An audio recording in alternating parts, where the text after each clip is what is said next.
Insidious 3. I have never really been into any of these movies. I'm that guy. I'm the guy that walked out of the first Insidious. I do remember the first Insidious seemed to be very polarizing, where you came out and you told me how horrible it was. Yeah. And I was like, oh, wow. Hey, everybody, I hear it's terrible. And everybody was like, no, man, that movie was a lot of fun. It's like a roller coaster ride. It's like a haunted house. I don't know what Corey's deal is. No, it's that movie today where you ask people, where you say, man, I heard, if you haven't seen it, you say, man, I heard Insidious wasn't that good. And people respond, no, Corey's full of shit. Because I walked out of that movie and I was just like, You're proud. I was proud. I was like, who's with me? Shit, it was like that. Shit, man, this is one of the worst fucking movies of all time. Everybody gonna hate this shit like me. Right, y'all? Yeah, ain't that right? Where'd everybody go? Hell, they sitting there watching the movie. Everybody like, shit, we want to see this again, man. Fuck you. What the fuck? And another thing, these movies, I don't remember too much because I hate to admit it, but there's a part where I just kind of doze off. Every one of these movies, I have. Every one of them? Every one of them. There's a part where I have dozed off and thought, am I missing something? Was there something crucial? I remember you telling me how you would fall asleep in the first one. Yeah. And I don't fall asleep for long. It's only for about 15, 30 minutes. But, I walk out these movies refreshed. I'll tell you that much. There's the old lady who dies in, I guess, the second one. So with this one being her being a character, it's a prequel. It's a prequel, yeah, and they do kind of tease the prequel in that last movie. I liked how this starts out because we get some different characters right here, such as Quinn Brenner, played by Stephanie Scott. Oh my God, I'm being possessed by a demon. See, I'm talking that shit. I know. They're like, you gonna talk that shit, Corey? Oh, this movie's fucking awesome. I'll give it up better than sex. Oh my God, say it 5 times in a row. Where was I? I gave this what? But no, let me start over with that. I don't know what was going on. I was coughing up that Chinese food I had tonight. Quinn Brenner, played by Stephanie Scott. She's a teenage girl who she misses the loss of her mother dearly. And so, of course, when she claims that the spirit of her late mother is trying to contact her, her father says, you crazy. Yeah, you need to stop living in the spirit world and get in this world and help wash the dishes and raise your brother and help me out because I ain't got nobody to do housework no more. She does that shit. She's always trying to act depressed. I miss mom.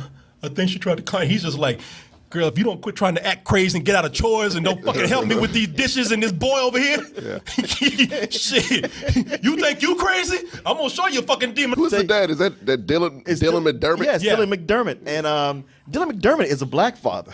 I mean, he really is on her ass. He's like pretty much saying, God damn it, bitch, stop acting crazy. Yeah. But then one night she just gets tossed around her room. She gets carried to another floor and she's on the ground and she's screaming. And he's like, yeah, maybe we need a psychic. Well, now in between, she gets hit by a car. Yeah. Okay, that seems kind of major. But it was a demon driving the car. Oh. Yeah.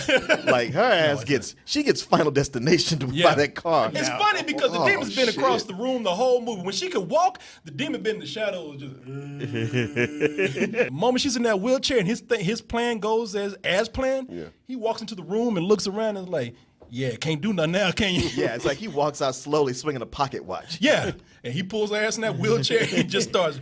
She's like, ah! Now, I'm sorry, that sounds fucking scary. In the beginning of the movie, it is scary. Okay. And the demon, like, he throws her on the ground. He's almost injuring her to the point where she's wearing a neck brace. Shit. And that's when they have to call in the series regular here, who is Elise. And Elise has these gifts to where she could enter another realm and talk to the dead. However, these gifts in this particular film, she sees a spirit that says, you know what, you keep helping people. The more you help people, the more I know how to find your ass, and I'm going to be waiting on you. Do it again. Yeah, do it again. I dare you. Yeah, I see you. This character of Quinn, she's trying to do things on her own because she knows her daddy ain't going to believe her. She knows that she can't go to the police, so she gets the name of a psychic, and it's Elise that we've seen in the last 2 Insidious movies. And she goes there, and she says, you know something, if nobody else is going to help me, I will take matters into my own hand, and you're the only person that I can depend on to actually help me reach my mother, because I think she's trying to send me a message.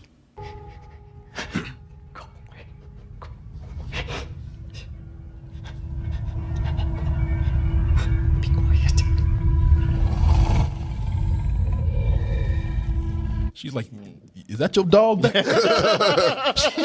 hear that? Yeah. You might want to feed that motherfucker. He's on a chain, right? She looked like a black dude. She looked like a black dude looking back there. Not a dog.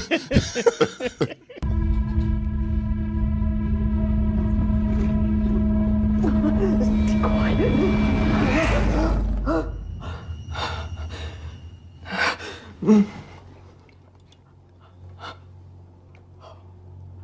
sorry. I'm sorry. There's a reason I had to stop doing this. I gotta go to the bathroom. You're going to be okay, Quinn. But take my advice and do not try to contact your mother on your own anymore.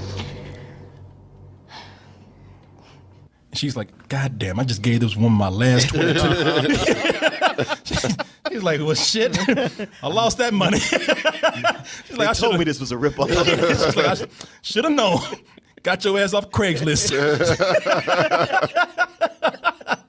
And I hate to say it, though. It's weird, but the demon is almost like, well, shit, you know, this fine young thing right here.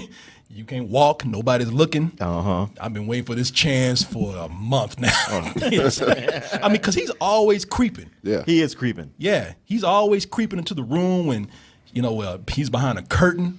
You know, she's on Skype talking to a friend. A friend is like, man, who's that naked man behind you? I mean, she's got a horny teenage boy on the other side of the wall in the other apartment. Yeah. Who is very clearly into her. Yeah. Like, what kind of shit are you into? And yet he is not anything nearly as creepy as his ghost. He starts to become rough, and the reason why is because he wants to bring her over to the next realm. He can only do that by killing her. And unfortunately, Pops is there the whole time. I mean, when he was kind of rough on her at first, but now that she's in a wheelchair with 2 broken legs and needs her help, he's at her beck and call. I was thrown out of bed. If there was no one in your room, I would have seen them. It wasn't a person. Oh, this shit again. It's something else. You sure it wasn't just a bad dream? No. Dreams don't put me in a neck brace. Yeah, it was fucking Freddy Krueger. Now help me. You got some good characters here, like pretty much all of them. Yeah. There's good things written for him to say. Like Corey said, you know, the human drama, it works. I actually cared. It's funny. A lot of good humorous dialogue came out of everybody to make it engaging. And plenty of the jump scares are effective. So my question is, what made this not a good movie? The directing, the editing. It's super choppy. There's no transition from one thing to the next. A scene just cuts and then it's at the next thing. And then you get these places where I guess they set up a scare, but it just lulls to where Corey and I were kind of taking turns nodding off through it. Yeah, Martin, I like in the movie, I tried. I was fighting. I was fighting as hard as I could, and then it got to a point, and I knew it was going to happen. You ever get to that point in the movie where you know you're just going to fall asleep and you're going to snore? And I tried to fight it because I knew I'd do that, and sure enough, next thing I know, things went black, and Martin was like, and I was like, what? Like, that's my biggest jump scare in the movie. You tapped me, and Martin... I tapped you as lightly as I could because I didn't want to startle you. Did you notice how, even though you tapped me... I know, you did. You turned into Richard Pryor all of a sudden. I was like the girl in the movie. It was like,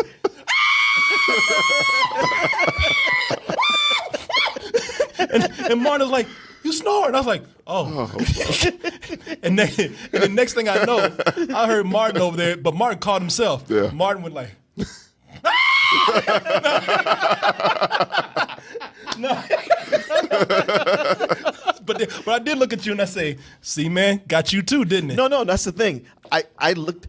I had already kind of dozed some and woke up, and then that's when I looked over to see how you were, and that's when I saw you nod, and I was like, oh, let him have. He looked so peaceful. But then once you start going, yeah. I was like, all right, you probably don't want people to hear you snore. No, I don't. Yeah. No, Yeah. thank you.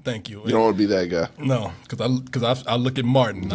It's funny how we look at each other. I look at Martin like, look at this motherfucker is snoring like he at home. Y'all motherfuckers like soldiers on watch and this shit. Like, you take 15 off. I'll keep watch. And Martin's like, it's your watch, man. Okay. All right, man. But what we're trying to say is that the pacing is so weird in this, and this is what I don't like about the other Insidious movies. I give it credit for being a bare bones horror film, I give it credit for trying to be effective with very little. But man, there's points where there's hardly any music. Yeah. The scenes are slow and it's so bare bones that it just lulls me to sleep, man. And with the way Martin is talking about how the cutting is, it just throws the pacing off. It does. Yeah, It'll just seem so dry, and you're like, technically, I like this, but man, they had just sapped the life out of this. they'll get you with a nice. And I don't even like jump scares, but that ghost. They got some good jump scares. I tell you what, Well, whatever. shit, when she gets run over by that car, Normally, it's the whole theater going like, "What the fuck? Whoa, damn!" yeah. I mean, it was over, and people were still going like, "Woo!" Oh, was that brutal? Yeah. You watch something like Rear Window, the Alfred Hitchcock movie, and the scares come from somebody being trapped who can't get out of a room. There's a scene where this girl's on the floor, and she can't move, and you can see the demon going around the room, cutting off every light. And Oh yeah, taking his time. Oh shit! he shuts the door. It goes black. He starts cutting off the laptop. He cuts off the clock. He's pulling shit from out the wall, and then you see him approach her, and there's not shit she can do, and he just picks her ass up and just like. And she's like, Daddy! And Daddy coming in, huh? What? What's going on? She ends up looking like this when she's doing it. Baby, you all right? Baby, what happened? Speak to me. The movie actually gets a little slower as it goes along. Yeah. And it happens when they bring in the character of Elise, because Elise is the one where she, when she comes in, she goes through all these trances. She's the one that goes into the other world, and you have to sit right there while she goes through these motions. And I'll tell you, this thing they call the further, the other world, the dark world. When you go there, It ain't shit. it ain't shit. It's a dark room. It's man. a dark room. It's a dark hallway. It looks like our world with the lights cut off, and it looks like Ghost in makeup. It looks like Ghost who are painted up to be in a spook house. I think it's for those people who really want jump scares, for people who want to see scary things hidden in the shadows. It's teenagers who like it a lot because those jump scares affect them the most. Somebody like me who sees a lot of films, and I'm trying to be as fair as I can right here. Somebody who sees a lot of this stuff, and I know what to expect them. I know the beats, even though this has more effective jump scares than I'm normally seeing. It's just not my thing. I give it a rental because I think it's for the human drama. It sets it up above the other two films. And even like you said, Martin, some of the humor in here, like they have some of the two characters. The ghost hunters. Yeah, Tucker and Specs. And actually the guy that plays Specs is Lee Whannell. He directed this. Oh, really? Yeah, so you get these characters in back. They're trying to show you how all these characters got together at one time because of the prequel. If you love that kind of thing, you love this series, and you want to like see the whole mythology come together, this is for you. If you didn't enjoy it before, this one probably is more enjoyable than the rest, but not enough for you to go out your way to make an exception with this. So yeah, it's a rental. Yeah, it's got enough things to make me care and want it to be good. That's what makes it all that much more frustrating that it ends up just not being good, not holding on. Yeah, it does the opposite of what a movie should do, which is build and get faster as it goes. This slows way down. It's like, man, why are you trying to lose me? And the thing you tell me, like with those two characters, because yeah, they do kind of three kind of go off into the sunset to what will be, I guess, Insidious 1. I like those characters. I'd love to see them in that next movie, but I guess it's out already. And after this is done, I'm like, I don't want to see that movie. I just want to see those guys. Yeah. It's a rental. Yeah, it's a rental. I don't know. Like I said, if you into it right now, you already bought into it. You invested. So yeah, and enjoy yourself. I'm not trying to take away anybody's fun.